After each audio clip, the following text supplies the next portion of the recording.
They might not slide. And they haven't taken it down.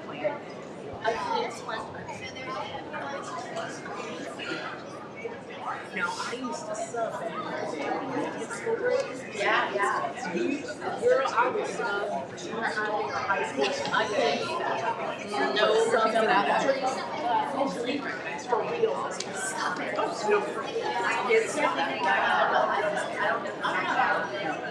Although I want to get now, this is where the sun naturally roll in. I probably have. No, I need to check. I was left when I was thinking.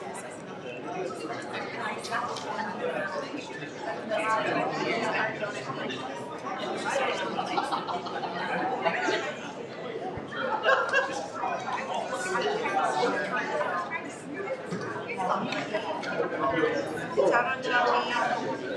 And Highway B. And Highway 2 and it's pretty far out. But that's so great. So I'm wondering if a person from our subdivision moved out.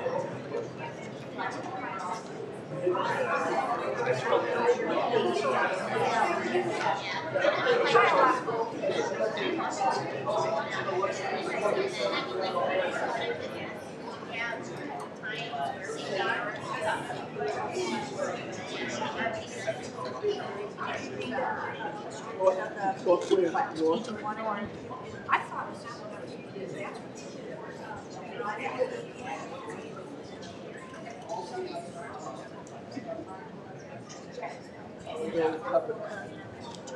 I wish I had time to tell them thank you. Good job on that.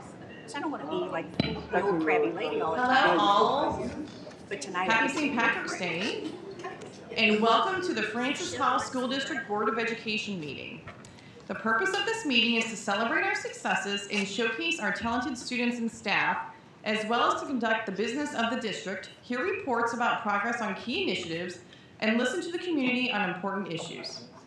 The Francis Hall School District Board of Education is committed to the safety and security of all of our students, staff, parents, and patrons. We have reports to consider and business to conduct that are critical to the functioning of our school district. We want to remind all of our visitors that we expect the audience to remain civil and respectful at all times as the board conducts its business. Calling out verbal aggressiveness, inappropriate language, or name calling is not acceptable. If the meeting becomes unruly, the board may take a recess until time the audience is appropriate. If inappropriate behavior continues by individuals, they will be asked to leave the meeting. If the audience becomes so inappropriate that their behavior we can't conduct our business, the board reserves the right to adjourn the meeting. We appreciate your cooperation and that you took the time to attend tonight's meeting. We will now start with the Pledge of Allegiance. I pledge allegiance to the flag of the United States of America and to the republic for which it stands, one nation, under God, indivisible, with liberty and justice for all.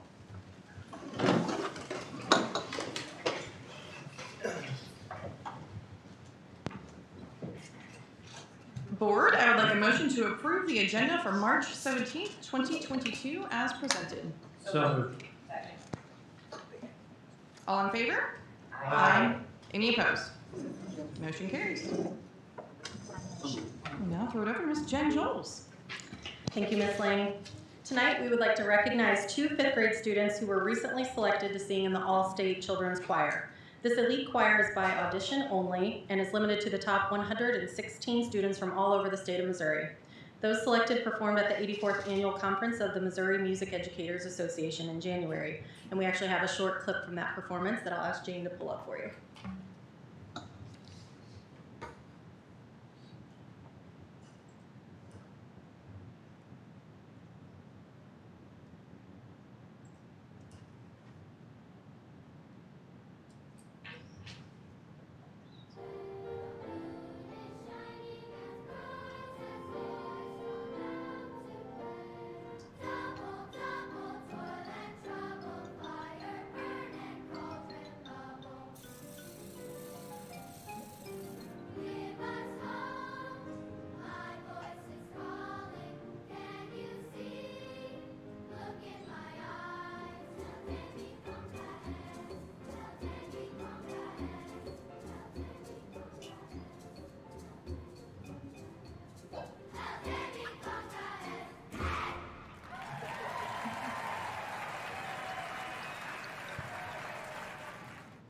Now I'd like to introduce Mr. Tim Shawley, principal of Cosley Elementary, to tell you more about our first honoree, Evangeline Cairns.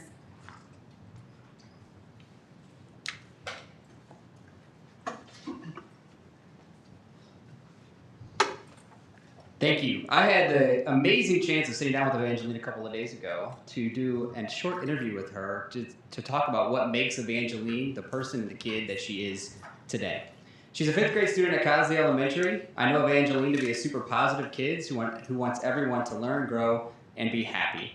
She started in the St. Children's Choir while in 1st grade and has been a part of her church choir for many, many years.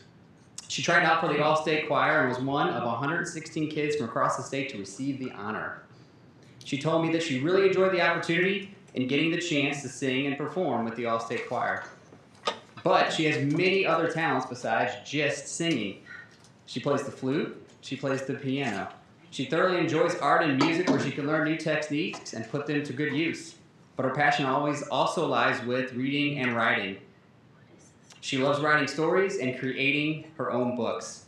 And her passion for reading and writing has led her to wanting to be an author and a playwright. She's also passionate about making sure that everyone is happy and has everything that they need. She's happy. She's a positive kid who brings positivity to any place that she is at. We are so very proud of Evangeline.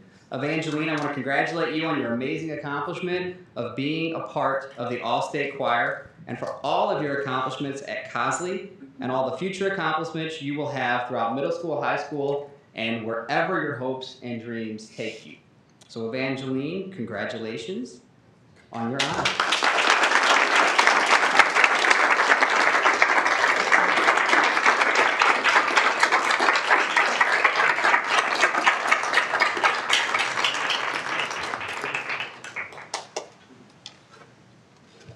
Parents will come up with a picture.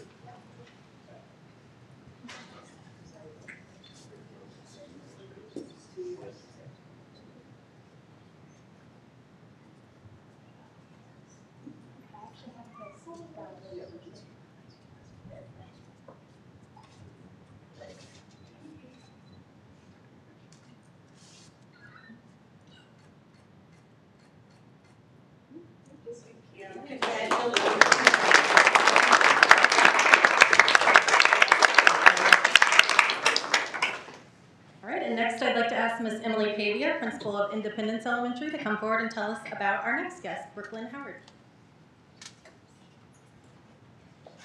Good evening, everyone. I'm so excited to be here tonight as part of Brooklyn's special celebration. We've had the pleasure of having Brooklyn as an Independence Eagle for 6 years, and she has grown so much, not just academically, but also socially and emotionally as well, which is something that we foster at Independence. And Brooklyn has participated in so many of our different student leadership teams over the years, and her leadership skills truly shine. She's been part of our Eagle Artists Club. She's been part of our Spirit Club, a huge participant in the Spirit Club, by the way. And currently, she's in choir, obviously, and she is participating in robotics. She participated with the 5th grade group, and now she was selected to help mentor 4th grade students who are just kind of learning the basic steps of robotics. And she's a natural teacher. Watching her interact with some of the younger kids last week at robotics was truly a pleasure. And it doesn't surprise me, though, because Mom, Miss Olivia Howard, is also a teacher at Francis Howe Middle School. She's a music teacher. So music is part of their lives. Brooklyn's always been an avid music fan. She always has a smile on her face. When she walks into a room, she just brightens the room. Her 4th grade teacher talked to me a little bit today about Brooklyn and her amazingness, and said that when she would play music in the enter in the morning when the students come in, Brooklyn starts dancing right at the door. She would dance all the way in. She would dance while she unpacked her backpack and put her lunch away and got organized for the day, still dancing right until she sat down to do her morning work with a smile. And so she's definitely musically inclined. This is an awesome opportunity. We are so proud of Brooklyn and all of her growth and look forward to watching her as she continues on her journey wherever it might take her. So congratulations, Brooklyn. Your Independence community loves every minute of it.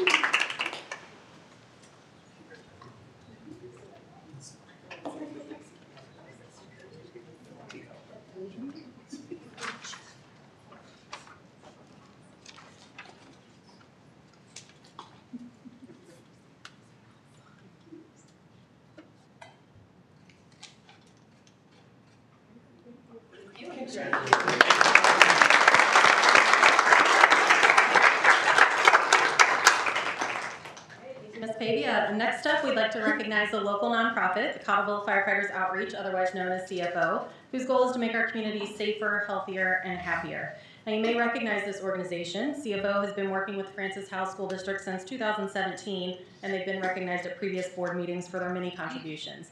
They selflessly give of their time and energy to improve the lives of staff and students across the district.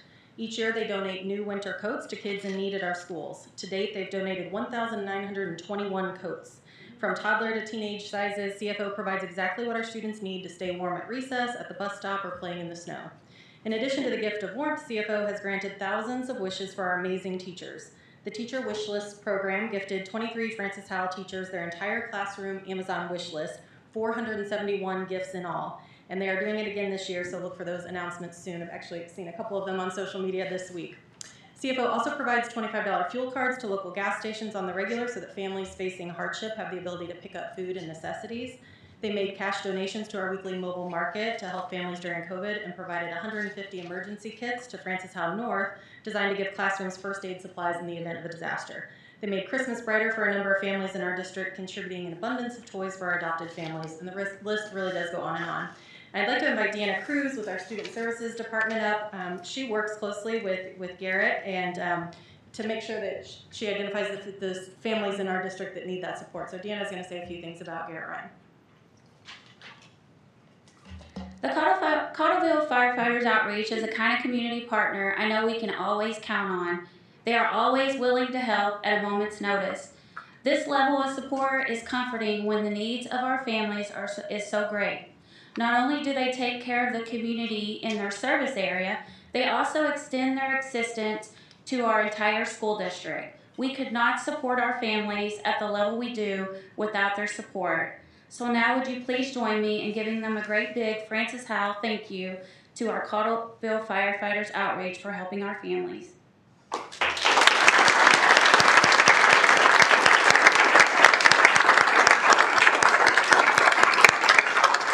Here with us tonight is Garrett Ryan, Executive Director.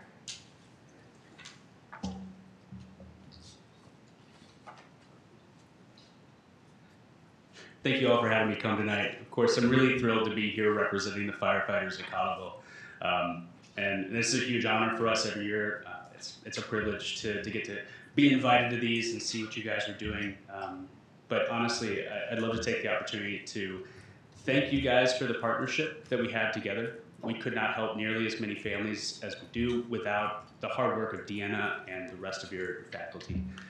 You guys are some amazing educators, a really awesome team, and we're thrilled to be a part of that any way that we can be. So hopefully we're in it for the long haul. We're going to keep supporting you guys any way that we can.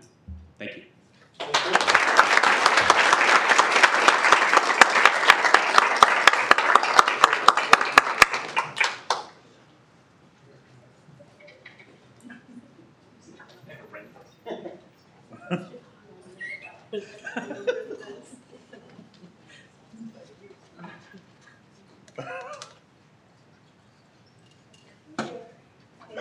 Thank you so much.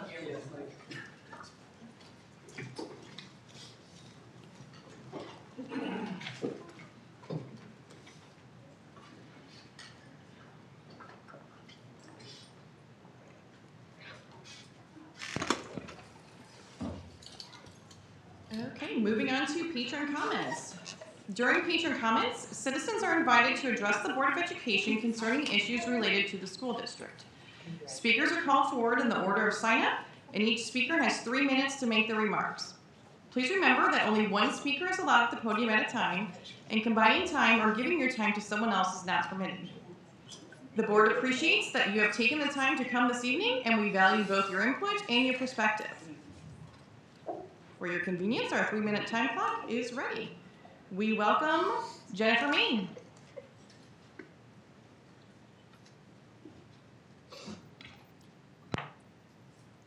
Good evening and thank you. I'm ad-libbing it a little bit because apparently my phone's malfunctioning and I can't bring up the speech that I've written ahead of time. I had originally planned to read some thank you notes that I collected from students and parents to teachers and staff, but since we had such a nice series of patron comments last month about that, I decided I wanted to pivot and talk about another group of people who I think don't get a lot of recognition, but who I wanted to recognize because of the impact that they've made with my family, and that's vacation station staff. So when my husband and I moved into the area, relocated into the area several years ago, we took some time to look around and see where we wanted to move because we are public school, public education supporters, and we knew that we were going to be, enrolling our children in public schools. And we were really impressed with Francis Howell with its academic reputation, both in the metro area and in the state as a whole.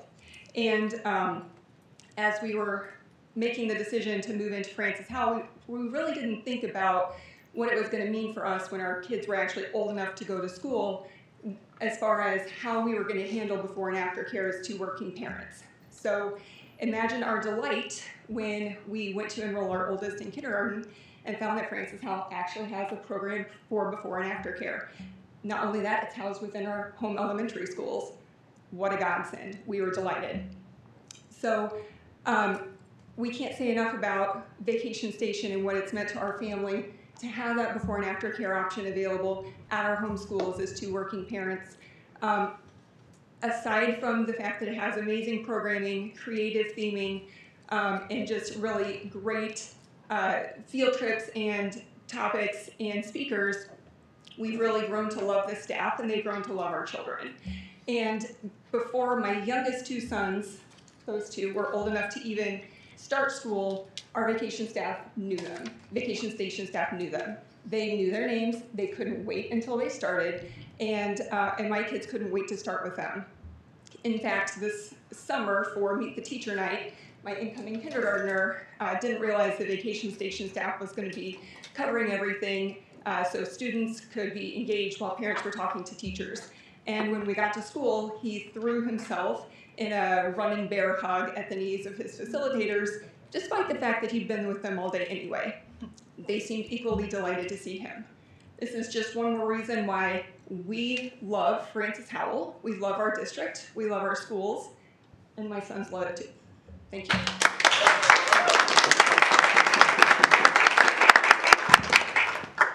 Next up, we have Courtney Camp.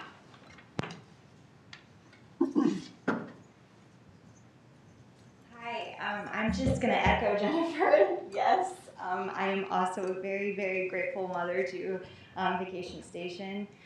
He and Sarah at Harvest Ridge. Thank you, and I'm sorry for my late payments. Yes. Okay, so I'm here tonight. I feel like it's like COVID full circle, to be honest. I know I'm still wearing my mask, but I remember the last time I was at a board meeting here, we were in the parking lot honking our horns whenever we were here to support the teachers during the pay cuts.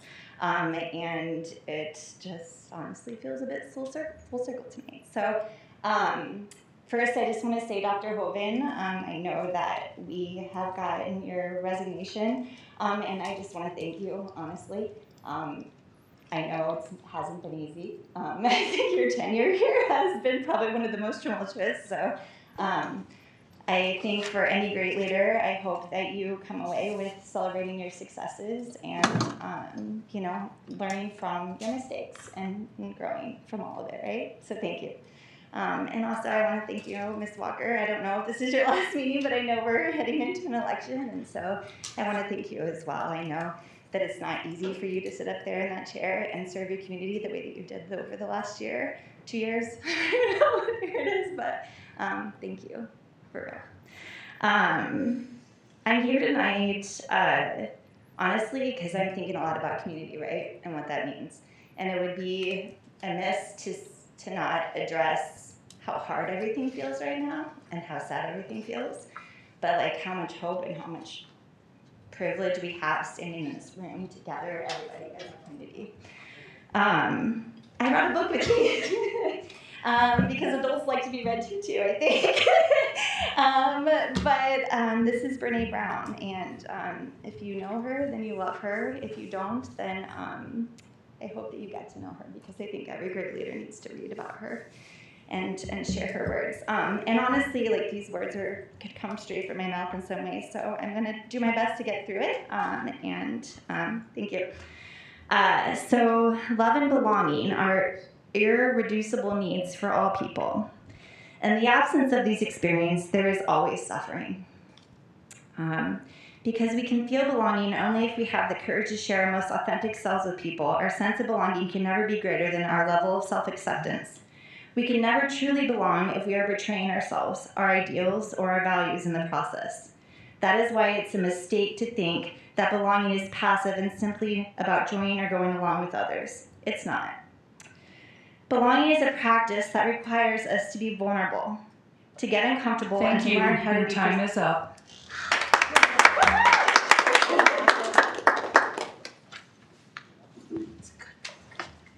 Next up, we have Julie McDonald.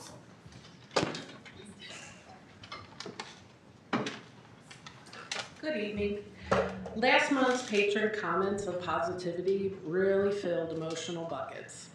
The weary Francis House staff appreciated that.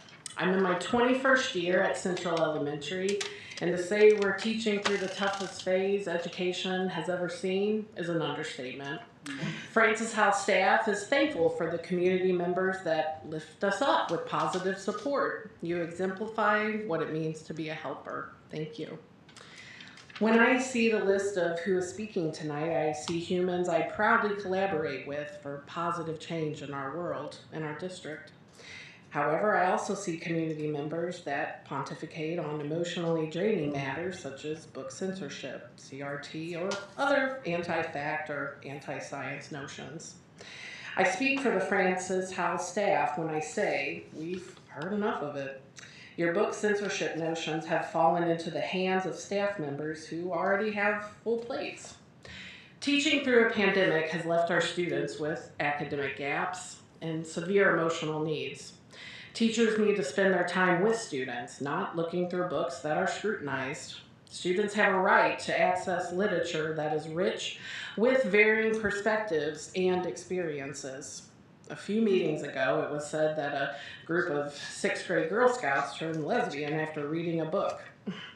Not only are these claims completely absurd, it's offensive on many levels because it is an attack on humans living their true, authentic self.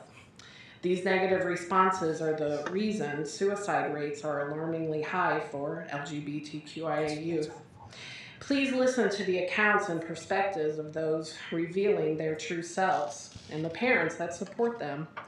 Please react to them with learning, tolerance, and empathy instead of judgment, prejudice, and hate.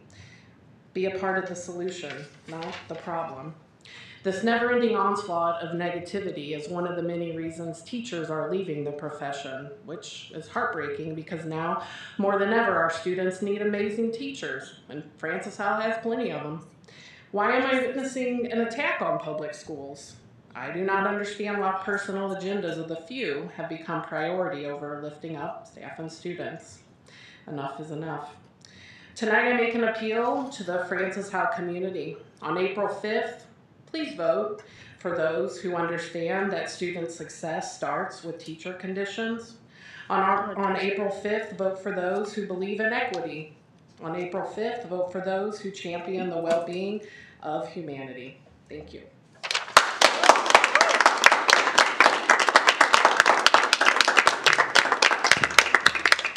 Next up, we have Vivian Gontars.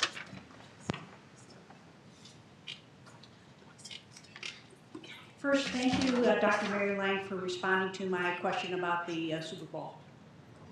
I never expected that Francis House would share or implement my values and faith in its schools, but I do expect that you perform your fiduciary duty to give our kids the best education possible. So when I read this low-level book, Monday's Not Coming, full of vulgar, profane dialogue and description of sex acts, and I learned that it was written at a 6th grade reading level, I decided to appeal to the school board. What reason would the board have to keep a book written more than 2 grade levels below most middle and high schoolers? After all, the criteria for opening an IEP on a student and getting him or her remedial services. Surely the board cares about academic excellence and the equity of income that is attainable for all students through a good public education. I listened to the entire February 17th school board meeting via Zoom due to the snow. I was hoping to hear discussions about not only the book, but also the point that I made that the district lacks a policy on profanity, leaving it up to the poor teachers to enforce a range of boundaries. But I heard no discussion because you decided in secret. And you've never gotten me even a letter. At least Dr. Brothers sends me a letter. I had to dig online to find that all 7 of you voted to keep this trashy book, a book that should never have been purchased. Well, you just disqualified yourself from having any credibility when you talk about academic excellence. In fact, if a student is part of the 15% that cannot afford to go to college, what benefit do they have in completing their junior and senior year at Francis Howell? If you're not going to be expecting them to learn anything, they may as well start earning their $10 to $15 an hour for life and forget about the equity of income you espouse. A good public education always has been the start of the road out of poverty. I know that, but not at Francis Howell. You also disqualify yourself from credibility on character curriculum, transparency, and respect for the teachers and parents. But never mind, I'm going to keep at it. I grew up reading good books, like the outdated Old Man and the Sea by Hemingway. That book ends with the whole village seeing the big fish tied to the boat, stripped of its flesh, but undeniable evidence of the skill and courage of the old fishermen. Your book, George, ends with a 9-year-old boy dressing in girls' clothes and makeup to deceive a man who does not know who he really is. Different views.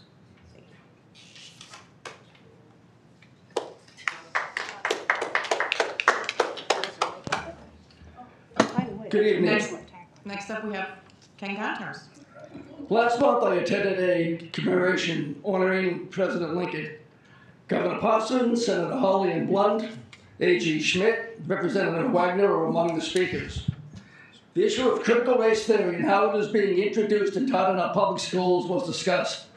Each of these elected officials was able to articulate, define, and state clearly what CRT is and the threat that it poses on our society and children.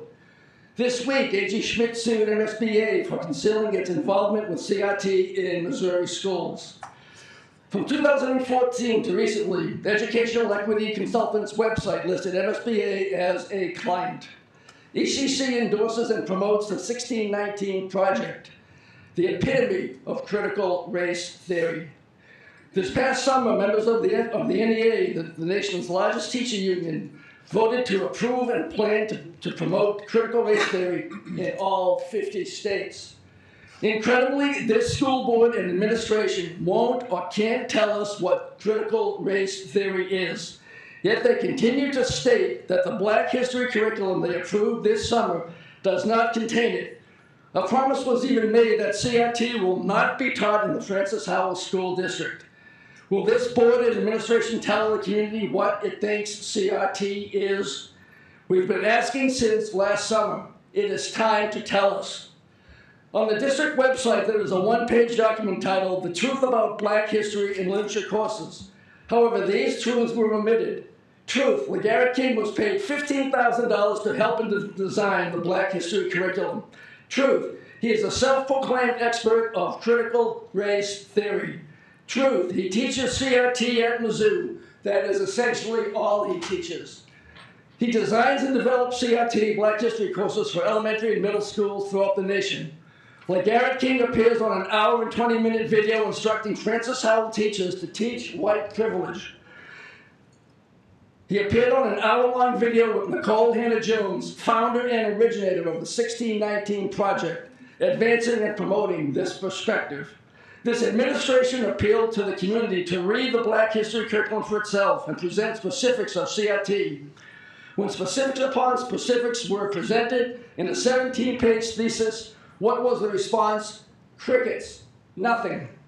From an administration which prides itself on diversity, equity, and inclusion, Where is the DEI in this Black History curriculum? Why is only the 1619 perspective presented and not the 1776 Unites perspective? Diversity, equity, inclusion, only if it agrees with your perspective. Should the school board choose to update this Truth About Black History course, it would be best for the community to present the truth, the whole truth, and nothing but the truth. Next up, we have Rebecca Forman. Thank you. I'm privileged to speak here tonight not only as a Francis Howell educator, but also as a proud parent. I come here to express my appreciation and hope to help others gain perspective and empathy from one's personal experience. I'm here with my brave son's permission. You see, a couple years ago, my husband and I faced a tough decision. There was only one thing we could do in order to save our child's life. Our child was finally able to tell us exactly who he was and what he needed. His message was clear. It was urgent. He needed to be heard, and we knew we needed to listen. We immediately agreed it was not about us. We had to pack up our personal insecurities and leave them at the door. We knew that if we didn't, the statistics were not in our favor. So as we began to navigate through this journey together, we had to face many of our fears head on. We knew there would be unpleasant bumps along the way, like the time in middle school when a peer commented on my son's haircut, stating, "You cut your hair? Why didn't you just cut your wrists?" So, of course, we were very anxious and unsure of how his transition into high school was going to be. And this is where my gratitude begins. Thank you to the admin, counselors, and teachers at Francis Howell High School for welcoming my son and allowing him to enter your building each day, living as his true self. Sorry. Thank you to all the Francis Howell stakeholders for working to provide safe, supportive school environments and recognizing the importance and impact this has on all students, especially those who are transgender. Thank you for looking out for my son's overall mental health and well-being and making sure my son feels supported and safe. Thank you for working hard to make sure all kids feel respected, valued, and included. Thank you for your continued efforts to support all students with access to diverse texts that reflect their lives, along with the access to books that allow them a view and understanding of what it's like in someone else's shoes. Thank you for continuing to be compassionate in your responses and continued work and doing what is right for all kids. In a perfect world, everyone would be empathetic and accepting of others, but in reality, that is not the case. In 2020, the Trevor Project's annual survey reported an alarming 52% of all transgender and non-binary young people considered suicide. More than half thought they'd be better off dead rather than continuing living, feeling rejected, isolated, lonely, bullied, and targeted by individuals pushing their own anti-trans agendas. But by allowing my son to live openly and authentically as himself within the walls of Francis Howell, you, the members of Francis Howell High School, are helping save my son's life. For that, I thank you.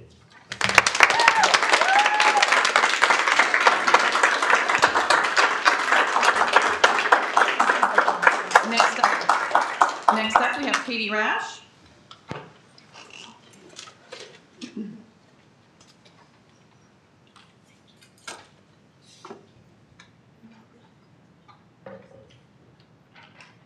First of all, I'll say that I will not engage in campaigning tonight as I've observed this evening.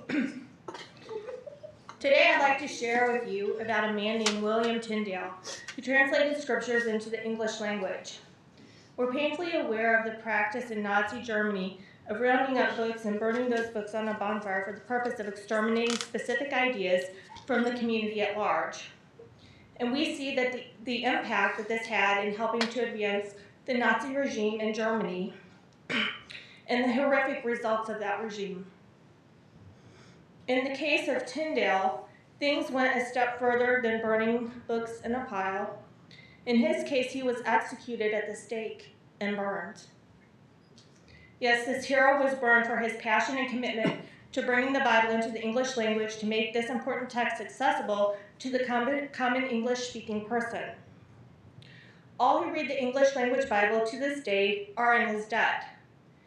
These are just two examples of significant book bans in history. I agree with many in the community that the practice of book banning is unacceptable. But I disagree that challenging books in a school library constitutes an attempt at book banning in the historic sense. Nobody is advocating for removing books from the community at large. We're not for rounding up books and eliminating them from our community. We're not for eliminating perspectives or voices. Nobody wants bonfires. Nobody wants authors or translators burned at the stake. We don't want books banned from our county libraries or from our booksellers.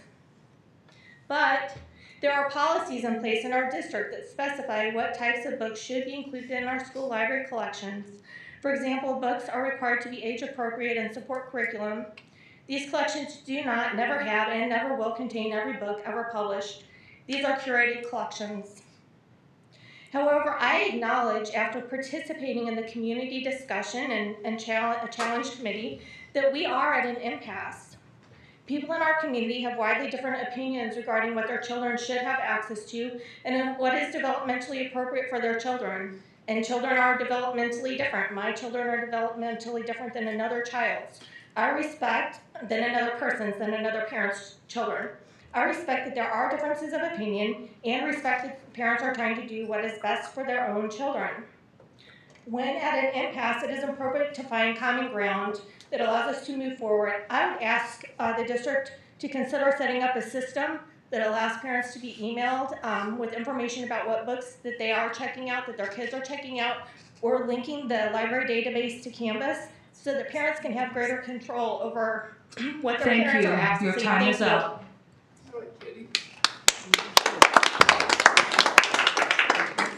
Next up, we have Jarrett Pillsbury.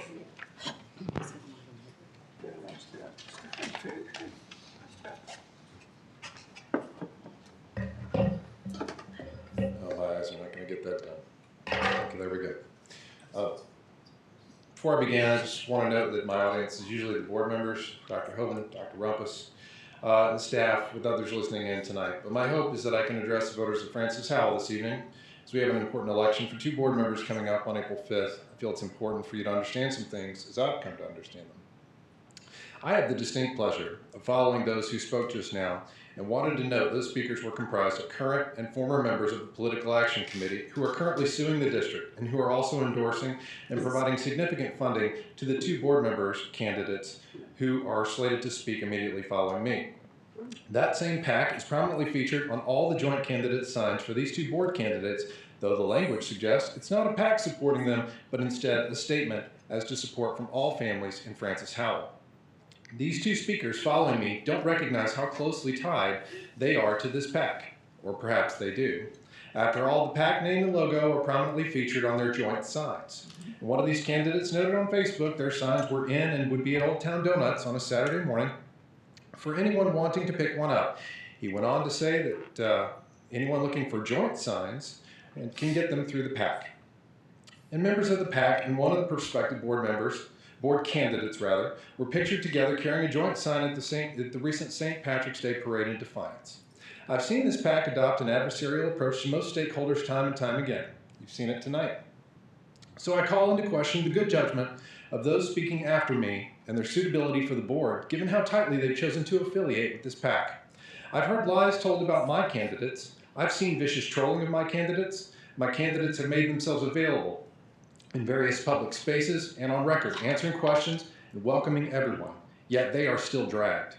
Last night, I placed 7 candidate signs Tuesday night in all legal right-of-ways, and they were taken down, I placed the signs Tuesday night in all legal right-of-ways, and they were taken down last night, while nearby candidate signs for the 2 people speaking after me were left untouched. To be fair, I don't know who took the signs, but I do know that what went on was childish, pathetic, and illegal. I don't condone that, no matter the candidate's sign. Someone cost my candidates visibility, money, and resources in the stealing of these signs. The behavior is shameful, the trolling is shameful, the easily debunked lies about my candidates are shameful. Shameful behavior for those exhibiting these behaviors, and anyone who gives tacit approval through their silence. I'm disappointed by what I see now, yet I remain hopeful. Some of you may soon be board members for the first time. Some of you may soon take a seat on the board again. But all of you will represent all of us, and we will look to you to set the tone, cool tempers, provide guidance, support reason, not outrage, and promote an environment in which all stakeholders, parents, teachers, guardians, faculty, staff, and administrators Thank you. Your can time work is up. together. Thank you.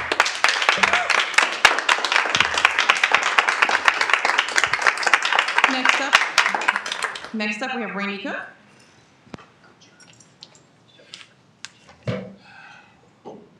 I recently took an interest in the issue of bullying, its prevalence, type, and consequences.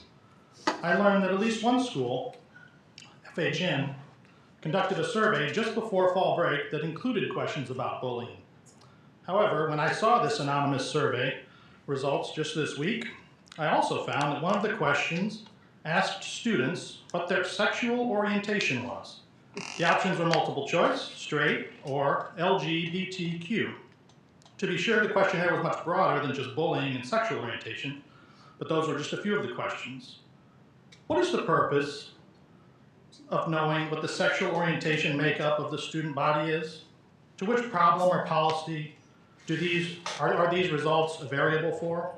I can think of no academic reason why the school would need to know what type of individuals a student is attracted to in their personal lives. In my view, this question, without having first been given to parents for an opportunity to opt their child out, is a violation of the Protection of Pupils' Rights Act, the PPRA, which makes questions about sexual behavior and attitudes protected under law. Similarly, this is written into our own district's policy, Policy 1610. Yesterday, I called the U.S. Department of Education to ask their opinion.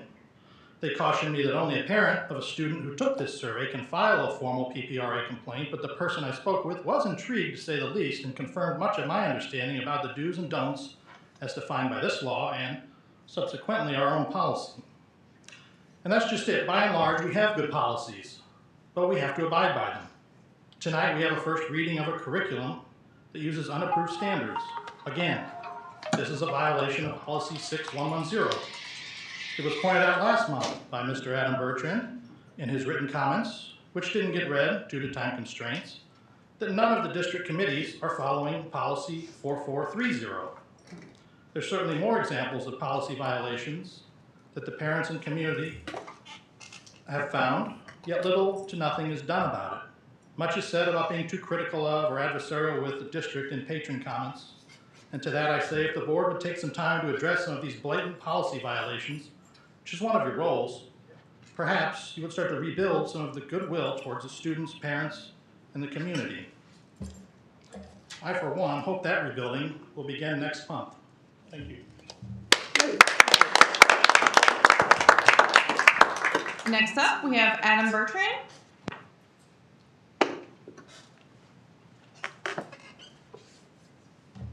Good evening and happy St. Patrick's Day. Over the last few months, I have come before you to speak about district policy gaps and ways we can make improvements. However, I thought I would change things up a bit tonight. Dr. Hoven and Mr. Supple are leaving the district, and I would like to thank them for their service to that district. They've spent years with the district, and I'm sure everyone will agree the last few have not been easy. Through all this, they have stuck with us, doing the best that they can to guide us through this difficulty. I wish them well in the future endeavors. I was looking forward to working more closely with Dr. Hoven in the future, but I'm now equally looking forward to working with Dr. Rumpos as he steps into the lead during a time when trust must be built. But what is trust and how is it built? Some say trust is just listening to others, but I wonder how you build trust when there's no action. How do you build trust when you listen and proceed to dismiss concerns? It is critical that the patrons of the district are not only listened to, but also the district, administrators, and board work as educators to bring transparency and knowledge to all patrons. If district support is wanted, then work will be required. Continuous work to constantly communicate and educate, not just all the good things about the district, but also the perceived gaps, and all the things administration feel must be improved. Once communicated, it's up to patrons to determine their level of agreement, ask questions, and provide feedback. They are an essential part of the district, and we should be leveraging their knowledge. It is critical we find replacements for Dr. Hoven and Mr. Supple that share such a vision and can execute on it. Perhaps Dr. Rumpos is up to the challenge. I've heard good things and I'm hopeful. As we move forward, I ask that we all work to strengthen the ties with the community, create understanding, and focus on the solutions that the majority can support. Thank you.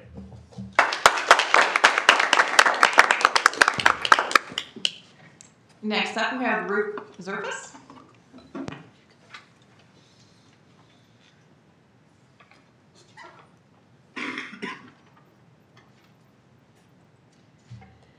This past month, I've had a few changes in my life. I've said goodbye to many good coworkers at my school and retired from Francis Howell. I've enjoyed working with many of the people there. They felt like family. While some of my years in Francis Howell were not pleasant, I will never regret my almost 20 years with Francis Howell. A number of factors played into my decision to retire. The behavior issues being seen in the district is very sad to watch and makes for a stressful work environment. When there were already interruptions, this only made it worse, and that's not something I was taught to deal with. Please provide additional behavior supports to schools that are already doing amazing things for these students. The district isn't quite the same as it was a few years ago. You're now seeing some of the results of the attendance incentive offered to paraprofessionals and custodians. While everyone knows that they deserve it and more, the correct processes were not followed. One result of this is there have never been so many job listings for secretaries that there have been recently. There were actually 6 just lately, 4 of which were elementary and early childhood BISs, and there are 4 currently, some of which have been posted twice or had the deadline extended. You need to treat all support staff as you did when transportation was brought in-house. You offered them good pay to attract them from other districts. Why not do the same for all support staff? While some things have been done to show support to staff, it would seem support staff has been at best often a second thought. I didn't realize how the stress of the position I was in was affecting me until I retired. What the district is experiencing now is that support staff have found they can get jobs paying the same or better, lower qualifications, less stress, and a lower workload. I know the district has good benefits, but other places are now also offering that. It's also not always about the money, but feeling appreciated and respected can go a long way. People don't work in education to become rich. They want to make a difference. Capital projects and staff expenditures come out of different funds, but you need to invest in both. A wonderful new building won't be worth anything unless you have the best teachers and support staff possible to fill it. As a taxpayer, it's very sad regarding seeing the lack of trust the community has with the district. If you're not transparent with your employees and taxpayers, they aren't going to support you or an eventual tax levy. Please start respecting and appreciating support staff and start treating all employees as you'd want to be treated. Thank you.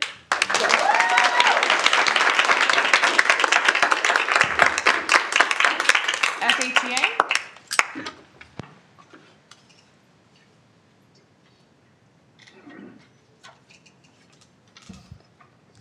Good evening, Board of Education, Cabinet, and patrons.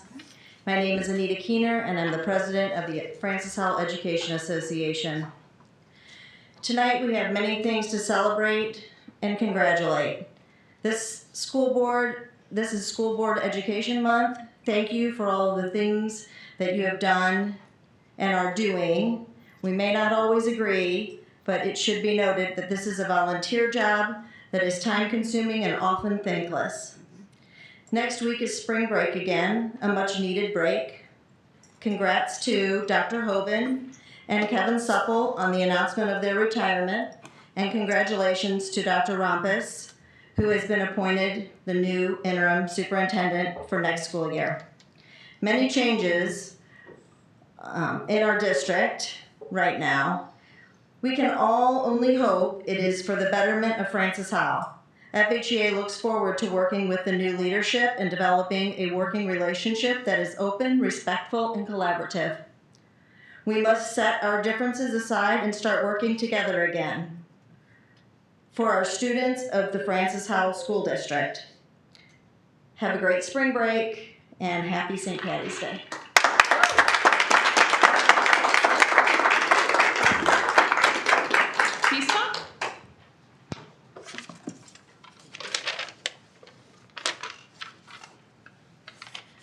Good evening, Board, Cabinet, Administrators, and community members. My name is Amy West, and I'm the President of Francis Howell Educational Professional Association, otherwise just simply known as FISPA. Much easier to say. We represent paras, interpreters, secretaries, nurses, maintenance, grounds, and custodians. We would like to congratulate Dr. Hovind on his retirement. These last 2 years in education have been difficult, and we wish you the best in your future endeavors. We look forward to working with Dr. Rompos in the next year as your interim. The FISPA negotiation team also is welcoming the board members who will be able to be in attendance when we open negotiations at the end of the month. And last, we hope that everyone is able to enjoy and take some time during the student spring break and to relax and rest up for the last quarter. Enjoy your time and your family. You deserve it. Thank you.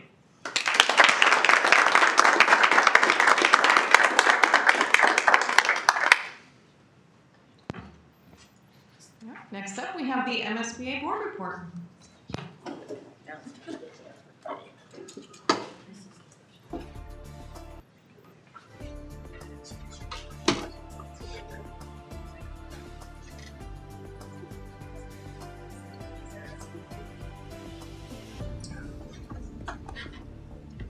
Hello everyone, and welcome to the Missouri School Boards Association's board report for the month of March. We thank you for the opportunity to share some news and information during a few minutes of your board meeting. We begin with a look at the importance of advocacy on the state level. It's critical that board members and superintendents communicate frequently with state legislators about the impact of proposed legislation in your school district. One example of such advocacy work occurred recently when a group of parents and school board members from St. Louis Public Schools visited the Capitol in Jefferson City. One of those making the trip was Emily Kelso, a parent and chair of the St. Louis Parent Action Council. There are a lot of us who choose to send our students to St. Louis Public Schools and are proud to do so, and are willing to come here on our own time with no compensation and say, you know, we are proud of our schools, we choose SLPS, and we want to see the legislature here invest in our students. Another parent, Gloria Nolan, says it's important to be an advocate for all children. We have to be an advocate for children across the district. And so when I think about it, I'm advocating for the children that don't live in my house, that don't have a mom that might show up to something and might not know all of, you know, how they can express themselves. So I can be that voice. And I promise to do it. I promised myself that I would do it. The St. Louis School Board also has formed a legislative advocacy committee aimed at having a greater impact on legislation being considered in Jefferson City. As the legislative session progresses, we will keep you updated on developments again this year through our Legislative Voice newsletter sent to members via email each Friday during the session, our Twitter feed with up-to-the-minute developments, through critical issue alerts, and periodic webinars. Missouri has its first ever National Superintendent of the Year.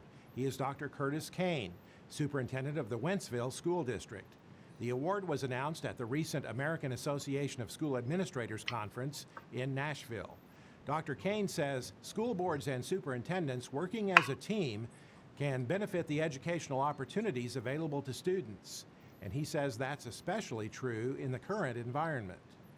The ability for school boards and superintendents to effectively work together has always been important, but now I believe with all the questions, the comments, the criticism, the concerns that school districts are facing, it is more important, more now than ever before, that these two parties work in tandem to support students and their success. Dr. Kane made those comments during the recent MSBA annual conference held in Kansas City, where he was named Missouri's Superintendent of the Year. MSBA spring regional meetings begin later this month and continue through April. This year's round of meetings will feature presentations from school districts in the region. You'll also have the opportunity to network, share ideas with your colleagues from other districts in your area, and learn more about current issues in public education. You can register for the spring regional meeting in your area through the MSBA website. MSBA's Future Builders Foundation is now accepting applications for the 2022 Early Childhood Education Program of the Year Awards. There will be 3 awards for exemplary early childhood education programs based on school district size. Applications will be judged by the Future Builders Board of Directors. The deadline for submitting an application is April 4th. The awards will be presented at the 2022 MSBA Annual Conference in Kansas City. Application information is available on the MSBA website. That's it for this month's edition of the MSBA Board Report. Thanks for allowing us to have some time at your board meeting, and so long from Columbia.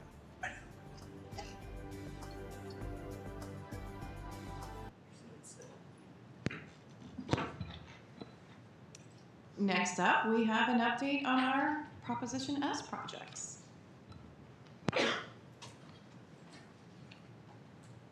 Good evening.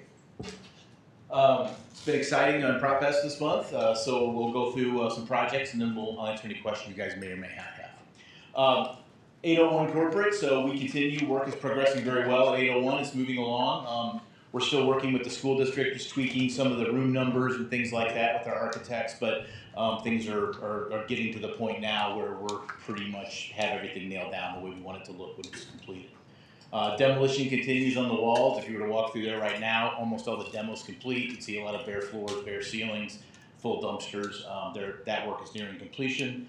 Some underground rough-ins going in on the first and second floors for some of the new bathrooms we're putting in for Union. And then the exciting thing is we're starting to see walls and classrooms framed up actually in the second floor. So if you were to walk in there right now, you can start seeing where Union's going to go, some of the walls that are up. So it's exciting. And then mechanical and electrical are ongoing. They will be ongoing throughout the duration of the project, just getting the mechanical systems up and running, getting the electrical systems up and running. So 801, exciting, a lot of stuff happening behind closed doors right now. Here's some pictures of just what you see. You see these big open spaces. These were taken a couple weeks ago. Since then, the framing has actually started, but this is the second floor looking one way, looking a different way, some of the underground work that's happening. So a lot of good things. Francis Howell North, exciting times. Structural steel work has started on March 7th. We'll see some of the pictures of that in the drone video. Very exciting. We're starting to see the building actually take shape and what it's actually going to look like. Underground rough-in work continues. Foundation work continues. We've been talking about that for 6 months. They probably got another 2 months to go. So there's a lot of it to do, all underground things. Concrete slab installations are underway. We're almost out of those. We're working our way up towards the Henderson area with those. We're nearing completion. The warm weather has been wonderful to get all of our concrete in. We've been very thankful for that. And just a reminder, I'll keep this on all my slides, the Phase 1 academic building and stadium, we're still targeting for the summer of '24 to turn over the stadium and the building. And then once that happens, demolition of the existing building will happen and we'll build all the practice fields in that location, turning that over in the summer of '25. So those are just reminders, but they'll always stay up there. Here's some pictures. Again, we'll see some drone video later, but again, the existing school is down in this area right here, if that helps. Henderson's back over in this corner. This is where you see the steel starting to work. If you're familiar with Francis Howell High School, our bottom layer looks very similar to that. There's a horseshoe. That's what we kind of call it. Francis Howell High School has a similar horseshoe on its lower level. We'll come back to a couple pictures on that in a second. Another good picture of the steel being erected. Again, this was taken last Thursday, I believe. So the steel will actually be built this way, across and down, and then they'll be working up in here. You know, just to give you a bearing of how long this will take, just this U, there's probably about 2.5 months worth of work. So we'll be seeing a lot of steel just in this lower area over the next 2 or 3 meetings. Again, some more steel. Exciting stuff to me, maybe not as exciting to you guys. Here we see one of the slabs being poured. So we've been doing some major concrete pours, a lot of concrete going into the ground.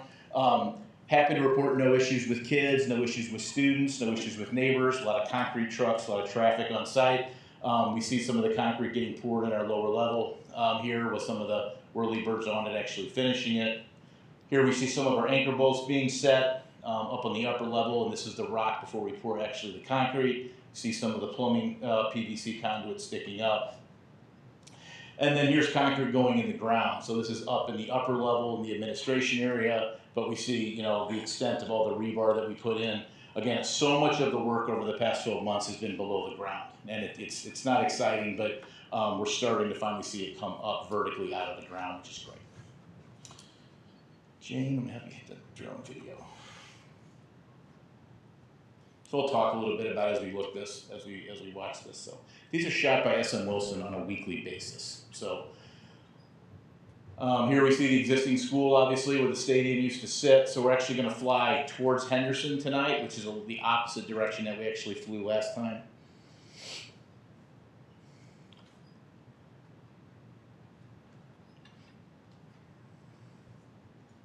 Here's the large detention basin that Francis Howell North owns that most people don't even realize is back there. This will eventually be the tennis courts down in this area. There'll be a drive lane that comes around for the buses connecting up to Hackman Road up here that winds back and around. Future stadiums over here on the left where this temporary detention basin sits.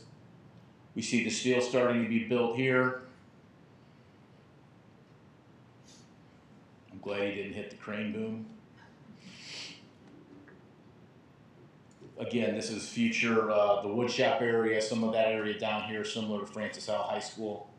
Again, this will not be there when it's done. These are temporary construction detention basins. They will go away and become parking areas in the future. Again, we're flying towards Henderson. This is the lower level. This will actually be 3 stories at this point. Now we move up to the upper level. You can see these concrete slabs are not yet poured. These down here are. This is the area where the steel will be set first, as we spoke. The entire building will be built from this in this direction, towards the bottom of the screen. Over here we see where the gyms will be. And then I'll draw your attention to this area right here. It's quite interesting. According with the new code, we actually have to build what's called a storm shelter, which I'm sure a lot of you guys have heard about. But our storm shelter will actually be our auditorium. It has to house all the kids. There's all kind of code requirements and how it gets constructed. But if you see the outline of it here, these are the foundations, which are very extensive for actually what will become the storm shelter. It's actually built out of concrete, complete concrete. It can't be attached to the building. It's built with precast wall panels and then double T ceiling girders. So that concrete is scheduled right now to arrive in June. That'll be an exciting time. Some of those double T's are about 100 feet long. So getting those down the highway and making the turn into the site will be quite interesting to watch. So, and they have to be one piece. So, but the entire auditorium of that building will be its storm shelter. You would never notice that when you walk into it, but the actual structure behind the walls will be solid concrete and has to withstand so many, so many miles per hour of wind. So, something interesting. Kind of moving on to some items I'd like to highlight tonight. Talk a little bit about weather days. No reason to be concerned about this. I just try to highlight something different for you guys at every meeting, maybe talk about it. You do see weather days in the SM Wilson report that I give you guys. They track those. That's good practice to track those. Weather days are just defined as a day they can't work. So, and it always depends what work's going on. So I'll pick on our friends over here in Cottleville that have been working on this subdivision of dirt along Page for forever, it seems like. If it rains on a Saturday, they might not work for 10 days because it's so wet, so 10 weather days. But if you're doing masonry work, you may only incur 1 day because you can obviously work the day after it rains. So it kind of is, it has to be adaptable to actually what's occurring on the site, if that makes sense. But we do track them. SM Wilson keeps track of them.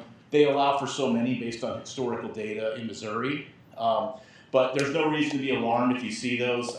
And so far, we haven't had any major impacts with weather on our site. So our steel arrived on schedule and everything's moving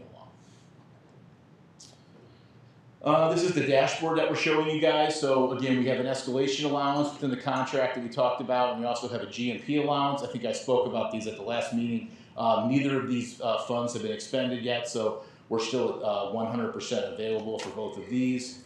To date, we have billed we built 14.7% of the project, or $20 million, with about the difference remaining. So again, we can adjust these dials and change these and add information the board may require, but for now, these are the ones we're giving you, but these are easily added to or taken away if the board would like to see further information in the future.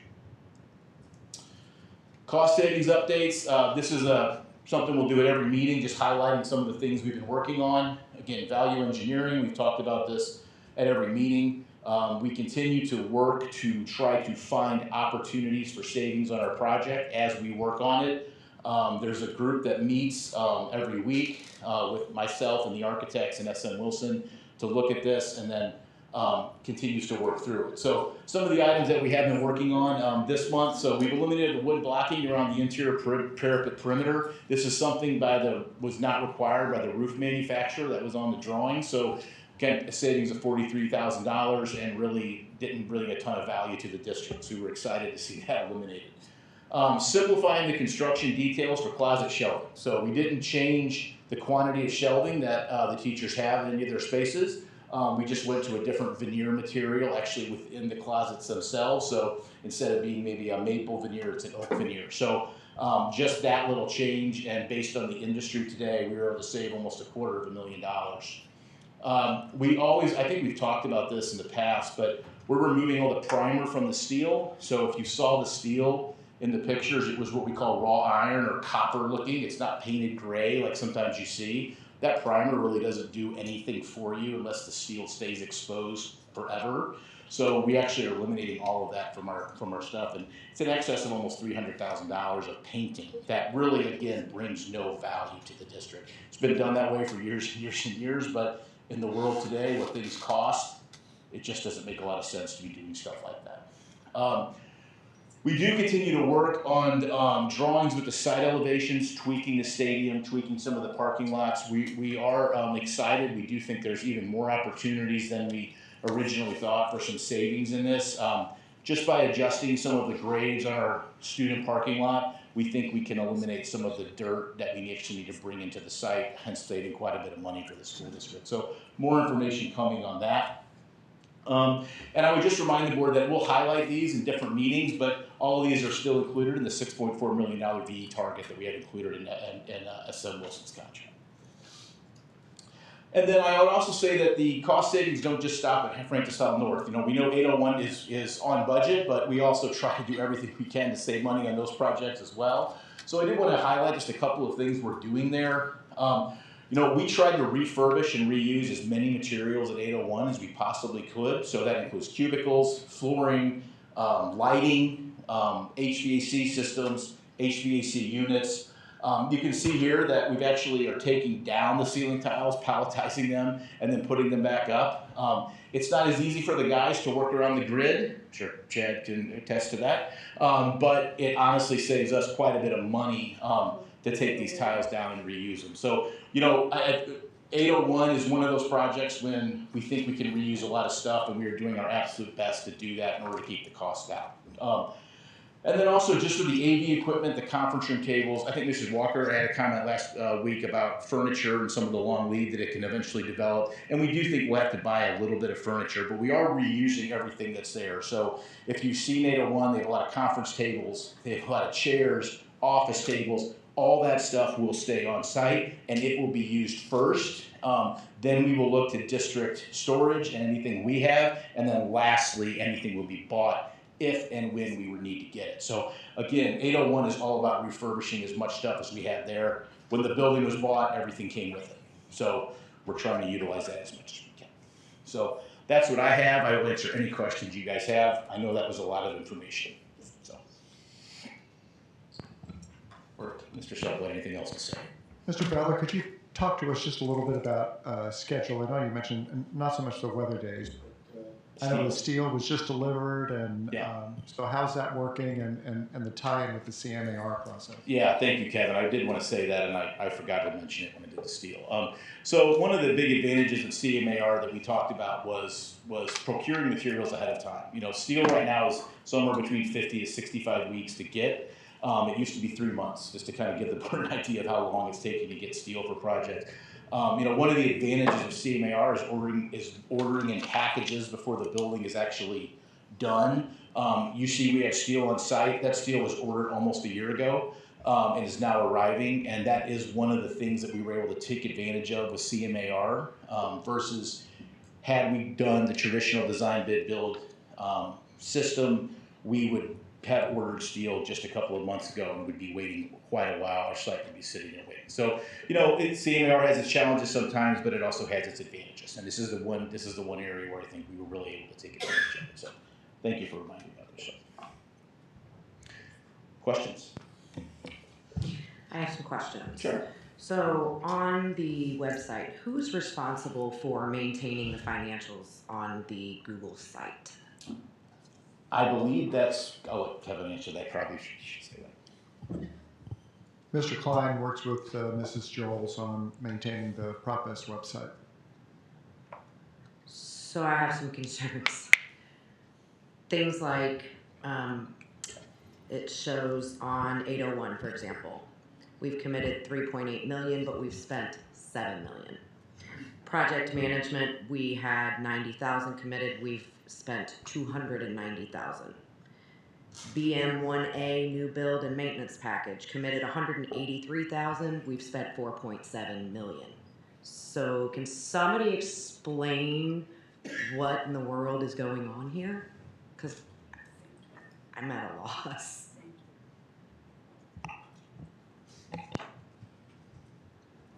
We have put the funding for the Proposition S was divided into various projects, and we assigned numbers to those various projects. But there's been some reordering of the work as we've had to adjust to the cost of the new high school and some of the other programs. So as the projects, as the work is being completed, the actual costs are being associated there, which may not tie exactly with the original budget. The 801 budget is a little bit misleading in the sense that the cost of the building is being reflected there, but it wasn't included. It was part of our overall budget, but I think that the budget number being presented is a budget for renovating the building, and the actual costs included reflect, in addition to work that's been done to date, the purchase of the building. So I'll work with Mr. Klein and Mrs. Joels. We'll take a look at that and help to provide some narrative to go along with the budget on that page, so that people have a better understanding and aren't left with the same questions as you have. So I won't be here to ask these questions next month. But you're I always would welcome to like give me a to call. request that a financial update be included with the PropS update on a monthly basis. I just think that makes sense. Yeah.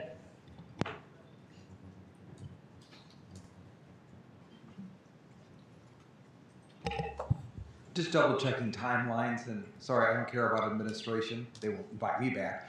But Union High School is where I'm at. Yep. Will we have the building ready for Union High School next fall? Yes. I do everybody hear that, including myself. Thank you. Yeah, they're slated to turn the project over in the summer and then get the move done. Yeah, absolutely. Yes, we will have it ready. I did have one more question. Sure. Am I understanding that Howell North is 2 more years? Howell North will be ready to be turned over in the summer of 24. Yeah. So 2 more school years. Correct. Is that? I was thinking it was the summer before that. Are we a year behind schedule, or am I just remembering wrong? I think when we brought the GMP to the board, we did talk about the summer of 24. I'm not sure what the conversations were before that, but yeah. The stadium is also still being delivered on 24. There were some conversations about moving it, but that has been the schedules that I recall. Okay. Thanks. Yeah. Anything else, board? Thank you. Thank you. Jane is here. Board, I would like a motion to approve the consent agenda items for March 17th, 2022 as presented. So moved. Second. All in favor? Aye. Any opposed? Motion carries. Board, I would like a motion to approve the purchases over $7,500 as presented. Second. Any questions or comments, board? All in favor? Aye. Any opposed? Motion carries. Board, I would like a motion to approve the financial statements as presented. So moved. Mr. Supple? Thank you, Mrs. Lang. I just would point out that in addition to the memo and the statements as we've always presented, I did include 2 reports that are that we can now produce, and one is a budget performance and one is a budget variance, and they give a more one-page graphic look at what's going on. So the public now has a range of options for finding out about how the district is performing from a financial perspective. You can read the financial statements if that's your pleasure. You can read the narrative that accompanies them. You can take a look at these one-page reports that give you a quick overview of how we're doing. So hope we will be working to provide these on an ongoing basis, just expanding the opportunity to learn how we're functioning. Thank you. I am a fan of the new reports. Board, any questions, comments? All in favor? Aye. Any opposed? Motion carries. Okay, here we go. Board, I would like a motion to approve the bond resolution authorizing the district's approximately $146,645,000 general obligation bonds, Series 2022, for the purposes identified in the Proposition S ballot, including acquiring land and buildings and construction, renovating, repairing, expanding, improving, furnishing, and equipping school sites, buildings, and related facilities for school purposes in the district, including, but not limited to, safety improvements at district facilities, and refunding the district's taxable general obligation refunding bonds, Series 2012B.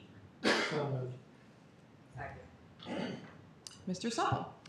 Thank you, Mrs. Lang. I shared with the board at our February meeting the intention to sell the remaining $144 million worth of the Proposition S bonds. And the reason for doing so, as I shared with the board and community previously, is that we see that the interest rates are beginning to rise. You know, the Federal Reserve took action this week to increase interest rates. And in the comments, Chairman Powell indicated that there would be rising interest rates across the remainder of the year. So we have an opportunity to get on the front end of that and take advantage of the now relatively low interest rates compared to what we would anticipate as we would move forward. The other indication is that on April's ballot, across the state of Missouri, there's over $1 billion worth of projects that are being sought, where approval is being sought. And many of those bonds, of course, would come to market later this spring. And so we also have an opportunity to be in the market prior to that additional supply, which places us in a more favorable position. So we set out in good faith to do the very best job that we could, and on any particular day, factors over which we don't necessarily have any control can have an influence on the market. I spoke to our underwriters this morning, and I said, you know, this has kind of been keeping me up at night thinking about what's going to happen on Thursday, March 17th. Well, it turns out today was a good day in the bond market. So I can't take any credit for that, but today was a good day in the bond market. And so we're very, very happy about that. Mr. Boyd from Stiefel is going to talk to you in just a sec here, but I will tell you that we do benefit from the reputation of Francis Howell and the work that we do both academically and financially, and that had an influence on the bonds today. We were oversubscribed, meaning that there were more orders for the various maturities than there were bonds to sell. Somewhere from 2 times oversubscribed for some of the out maturities to up to 6 times oversubscribed for some of the newer maturities. So all of that helped us to lower the planned interest rates from the pre-pricing call that we did this morning at about 8:30. And I'll now invite Mr. Boyd to come up and share with you the actual results of the pricing and where we stand. Good evening, everyone. Thank you. I think Kevin stole all my thunder. No, I'm just kidding. Today was a good day, as Kevin mentioned, in terms of the bond market. My name is Lorenzo Boyd, with Managing Director of Public Finance for Stiefel. We started this process about 6 weeks ago in terms of planning the issuance of the remaining authorization of the bonds that was approved by the voters, I believe it was in June of 2020. So as Kevin Suckle mentioned, we sold the remaining $144 million today. And we were pleasantly surprised that we received over $750 million in orders. So we received about $796 million of orders. So we were able to lower interest rates about 2 to 9 basis points throughout the entire maturity. But through this process, we also went through the rating process, which is if anyone knows, the municipal bond rating process can be a pretty arduous task in terms of going through that process to get an underlying credit rating. The last couple of months have been pretty indicative of what's happened in the municipal market and some of the things that's happened in terms of attacking school districts, in terms of things that are going forward. So we were able to actually sell those bonds at a reasonable time. And then through that process, we went through the rating, I think it was about 3 weeks ago, and the district was affirmed its underlying rating of AA on the bonds, or the general obligation bonds. There are over 520 school districts in the state of Missouri. There are about 196 school districts that have underlying ratings. Underlying ratings are the equivalent of an individual having a credit score. And so with that AA, there's only 7 school districts in the entire state of Missouri that have a higher credit rating than Francis Howell School District. So we thought that was a great affirmation of that underlying rating of AA. I will say that the actual credit analysts, they sent out about 40 questions. They were very pleased with the answers that they received back from Mr. Suckle and his staff in terms of giving all the information that they liked and wanted to see for the Francis Howell School District, and that attributed to affirming that underlying rating of AA. And so we're very pleased with that, and I think that's what also attributed to today's bond sale in terms of getting favorable orders. And if you know, having $796 million of orders, that means you have too many orders and not enough bonds to place, so to speak. And so we were able to lower those interest rates, as Kevin mentioned, to kind of weed off some of those orders. So the total interest cost was right around 3.39% on the 20-year bond, which is almost still lower than what you can, purchase a mortgage these days. So as it is lower. So we're very pleased with that outcome. And as Kevin mentioned, there's so many bonds coming to market the first week of April. So to get in on the front end, and then also get in before rising interest rates, most economists think the interest rates are going to rise about 5 more times by the end of the year. So we're able to get in before the rising interest rate environment and capture today's low rates. So with that, we ask for your approval. Were there any questions? Any questions, Board? Okay. I want to just publicly thank Lorenzo and his team at Stiefel. They really did a great job on our behalf. It's great to work with a partner who understands the district and our needs and helps guide us through these, very difficult challenges. It was a very challenging environment, and we worked together very well to bring a good outcome to the board tonight. And we used Thompson Coburn as our bond counsel. And I just appreciate, you had an opportunity, I hope, to see the volume of material that's associated with this. And there's a lot of conversation that goes into getting those documents into good order. So just thanks to Allie Rafferty at Thompson Coburn for the excellent work that she and her team have done to get everything ready for tonight. We did, as I indicated when I posted this information to the board, to board docs last week, we would post updated documents tonight. Those have been updated. I will just reassure the board and the community. I've been through those. Our council has looked at them. Stiefel has looked at them. Stiefel has separate counsel who's looked at them. So you can feel confident that all the I's are dotted and the T's are crossed. We've taken very good care to make sure everything's in order for approval tonight. And I do want to thank the Francis Howell School District for giving Stiefel this opportunity to sell these bonds. I know it may not look like it, but this is my 30th year in financial services. It really is. I started in 1992 after the military, so 30 years this year. And I've never seen a transaction go as smooth as it did today, and it gets as many orders on a transaction before. So I was very pleased with the outcome, and I was very pleased with the rating that it received in all Kevin's hard work. Thank you. That's all awesome. Anything else, board? All right. All in favor? Aye. Any opposed? Motion carries. Happy spending. Yeah. That won't be a problem.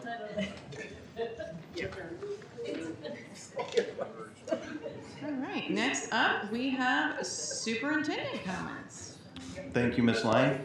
I want to start by saying over these past few weeks out visiting schools, it's been very refreshing to see things almost normal in the ways that some of the activities and other things are happening. So it's been a long haul for a long time now. So to see things starting to ease back into looking very normal was just a pleasure to see that. So I just wanted to take a minute to talk about that. Also, as been mentioned, we've got spring break coming up next week, and for many of our families and staff, that means hopefully taking some time off and recharging. Again, it's been a long haul, and taking some needed time off is right in front of us. And for those staff who will be working, I hope it's a relatively calm and quiet and productive week. So really just thanks for everybody sticking with us until we got to this point. We'll get to our stretch run for the rest of the year soon. Board, any comments or requests? Just have one thing I wanted to say. In patron comments, the positivity has been fantastic. I want people to remember when you are attacking minority classes, minority and LGBT books, you are making people in our community feel unwelcome. And I do not believe that's your intention, but that is the result, and I want you to keep that in mind.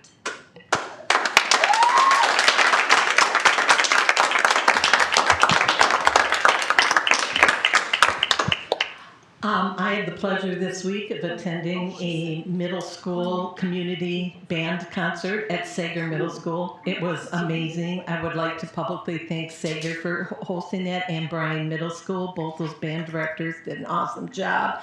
If anybody was in there and saw that, you can see all the really, really good things that are happening in our district, and I really, really appreciate that. I'd also like to say it's really good to be home. I feel like I'm almost back to normal, so it feels really good to be home. And I think my final comment is I would like to say publicly thank you to Mrs. Walker for being a part of us with me for the last 4 years. I've learned a lot from you. I am going to miss you. I can't wish you any more success for what your future holds for you. So you will be missed.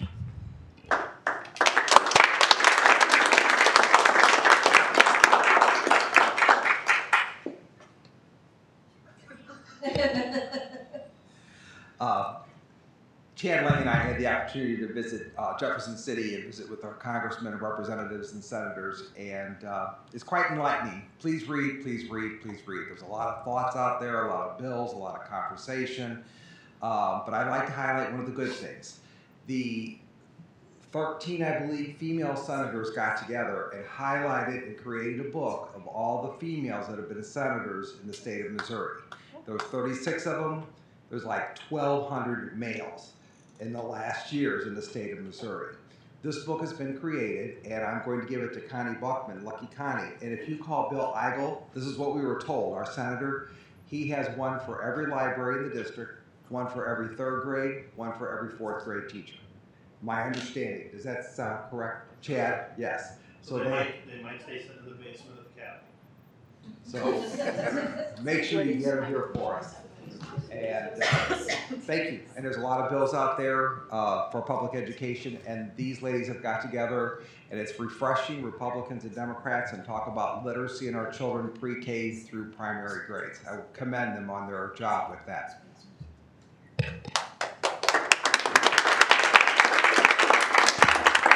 All right, anything else, board? Okay. I would like a motion to adjourn. Thanks. All in favor? Aye. Any opposed? Motion carries.